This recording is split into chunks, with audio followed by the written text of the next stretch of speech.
او بیا هغه اوږد حدیث تاسو ته معلوم دی بیان شوی هم دی د نورو علماو نه هم تاسو اورېدلی چې قبر کې بیا دا عمل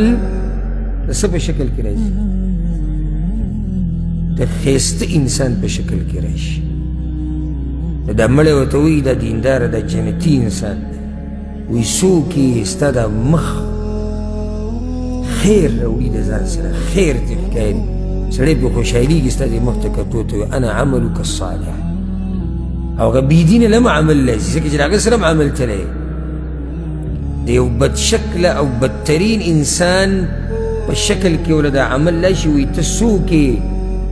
وجهک وجه السوء دا بد مخ ته دی دا مخ ته بد خبر راوړي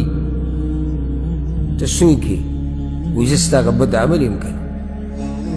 نو ستا به د خپل عمل سره ملاقات په قبر کې کېږي ای زما خبرې اورېدونکیه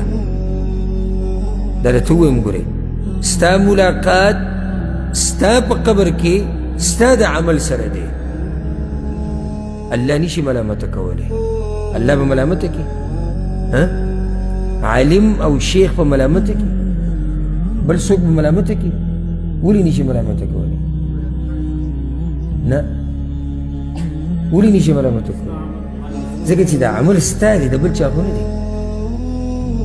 ستا ملاقات ستا د عمل سره دی که ستا ملاقات زما د عمل سره وی او زما هغه ستا هغې سره وی بیا څه خبره وه خو ستا ملاقات ستا د عمل سره دی ښه په هوش او حواس کې دې کړی دی دا هم دی چې نه پوهېدي